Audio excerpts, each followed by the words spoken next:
Les sujets du jour de la revue fiduciaire.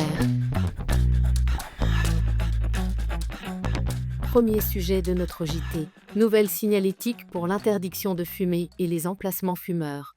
Un décret du 27 juin 2025, complété par un arrêté du 21 juillet 2025, a étendu l'interdiction de fumer à certains lieux publics comme les abribus et plages. L'arrêté du 21 juillet 2025 fixe aussi, en son annexe 1, de nouveaux modèles de signalisation. Ces modèles rappellent le principe de l'interdiction de fumer dans certains lieux affectés à un usage collectif, comme les lieux fermés et couverts qui constituent des lieux de travail.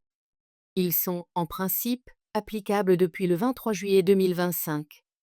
Mais les écriteaux signalant l'interdiction de fumer conçus, édités ou imprimés avant le 22 juillet 2025 restent valides. Pour cela, ils doivent être conformes à l'arrêté du 1er décembre 2010 ou mis en œuvre en application d'un arrêté municipal et comporter certaines mentions.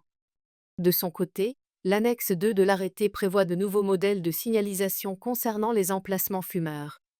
Ici encore, ceux édités ou imprimés avant le 22 juillet 2025 sont réputés valides jusqu'au 22 janvier 2026, à certaines conditions. À noter que ces signalisations doivent respecter les dispositions graphiques prévues en annexe 3 de l'arrêté. Deuxième sujet de notre JT. Déclaration de revenus. Correction en ligne. Le service de correction des déclarations de revenus en ligne est accessible, depuis votre espace particulier sur le site Internet des impôts, depuis le 30 juillet 2025 et jusqu'au 3 décembre 2025 inclus.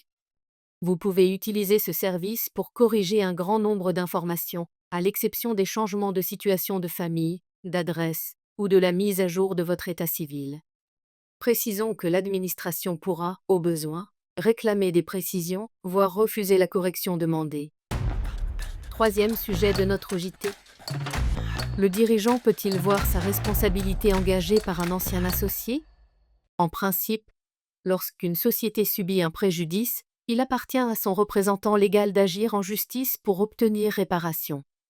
Cependant, les associés ou actionnaires peuvent exercer une action en responsabilité contre leur dirigeant au titre des fautes commises dans sa gestion. Mais la procédure peut-elle se poursuivre si l'associé qui l'a introduite perd sa qualité d'associé ?